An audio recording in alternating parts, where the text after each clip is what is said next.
The purpose of counterarguments is to fully acknowledge and diffuse potential arguments that contradict or weaken the argument that's being made in your essay. The reason for doing this is to prevent writing one-sided and potentially biased arguments, and also to further strengthen your own argument. Before we talk about how to identify and address counterarguments, two very important factors I want to note. Number one is your thesis argument itself, and number two is the evidence that you discover as a part of your research as you're writing your essay. Although we're going to talk about several different types of counterarguments and how to address them in several different ways, not all of them will be relevant all the time. So it's important to understand that what my argument is and the evidence that I have in front of me, that will help you determine which specific counterargument is relevant to your argument, and also which method is the best method to diffuse the counterargument. So the first type of counterargument we're going to identify is the following. When you have evidence that directly refutes the specific example or evidence used to prove your argument. If you think back to our thesis, here we have it. The United States entered World War I as a direct result of Germany's military tactics. Specifically, an example would be the following. The United States entered World War I as a direct result of Europe's military weakness.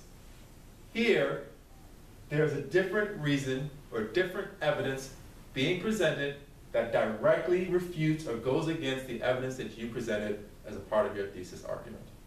A second type of counterargument that you might have to address would be evidence that points the emphasis of the argument in a different direction. The United States entered World War I as a direct result of Germany's military tactics.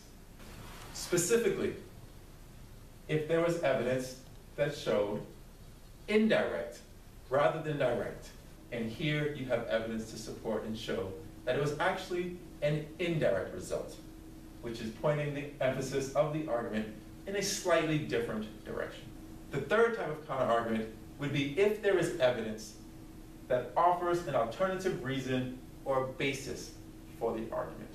Our original thesis, the United States entered World War I as a direct result of Germany's military tactics. So in this type of counterargument, what would be a different alternative would be if the United States entered World War I in order to consummate global expansion, rather than entering the war as a direct result of Germany's military tactics. Now that we've identified the relevant counterarguments, we want to talk about what do we do or how do we go about diffusing them. There are three different ways. The first way is to point the emphasis of the counterargument evidence back to your argument. Secondly, point out the flaw or error contained in the counterargument evidence. And lastly, you can flip the counterargument to show that it actually supports the argument that you're making. Remember, when we address counterarguments, we acknowledge and diffuse them. When you acknowledge them, you will use one of these phrases to introduce the actual evidence. There is evidence to suggest, and then you'd include the counterargument evidence. Some might say, some argue. Each of these phrases is the type of language that you should use as the beginning of your counterargument. It makes it clear to the reader that the next line of argument that is coming up is one that is in contrast to the overall argument expressed in the essay. When you go to write the part of your sentence that is the diffusing of the counterargument evidence, you will introduce that part of your sentence using one of these types of words. However, although, nonetheless, all prepositions that indicate that the information that's going to follow is contrary to the information that preceded. Let's look at some samples. In each of our acknowledgement samples, we will only discuss the wording of the acknowledgement portion and we'll add the diffusing part later. So here is a sample of the acknowledgement of the first type of counterargument evidence. There is evidence to suggest, note, that's how you introduce and begin the counterargument. There is evidence to suggest that the United States entered World War I as a direct result of Europe's military weakness. This is offering a different reason that's directly refuting what was in our initial thesis. The United States entered World War I as a direct result of Germany's military tactics. In our second counter-argument example, we see evidence that points the emphasis of the argument in another direction. Specifically, there is evidence to suggest that the United States entered World War I as an indirect result of Germany's military tactics, as compared to our initial thesis, which focuses on the direct result. In our third counterargument evidence, we have evidence that presents a different alternative.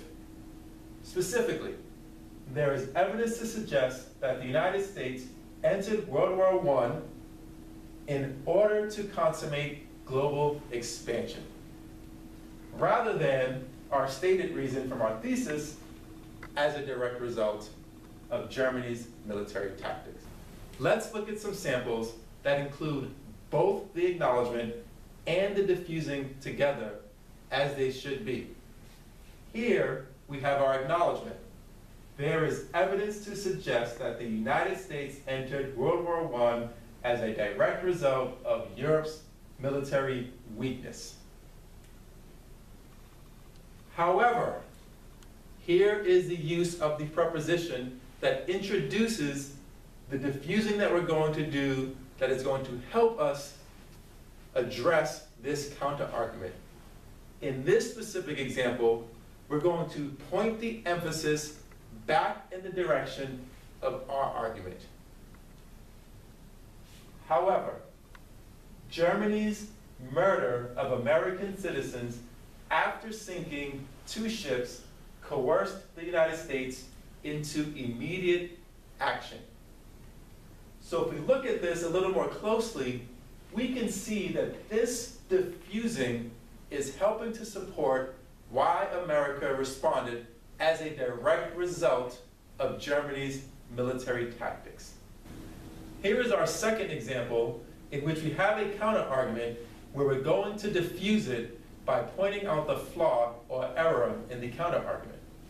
Specifically, there is evidence to suggest that the United States entered World War I as a direct result of Europe's military weakness. However, remember, this is how we introduce the part that is going to diffuse the acknowledgement.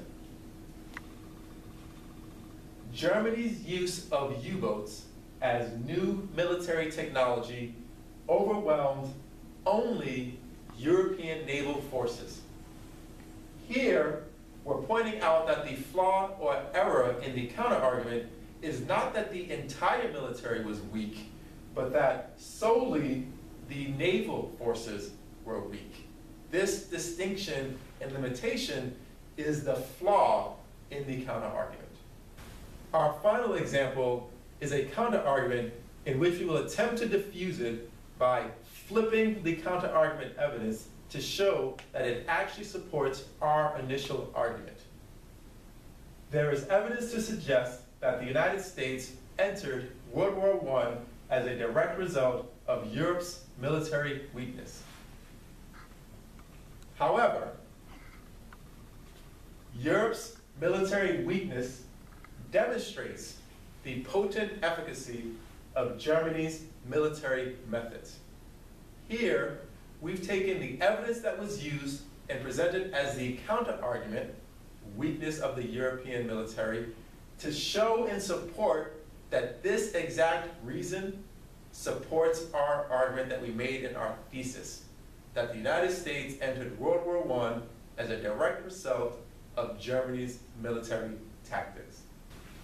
Note that we've gone through the 3 different ways to diffuse a counterargument, but for our counterargument example, we only focused on the first example, where the evidence is a direct refutation of the evidence that we have in our thesis.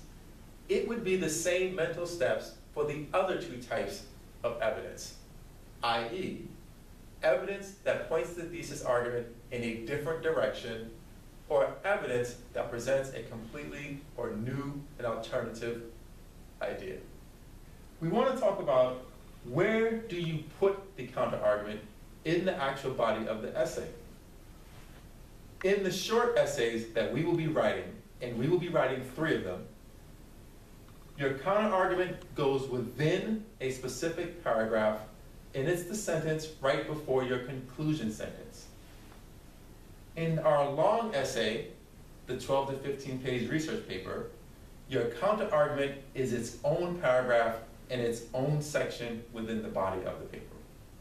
I want to point out that this, the full acknowledgement with the preposition and the full diffusing, looks like a very long sentence.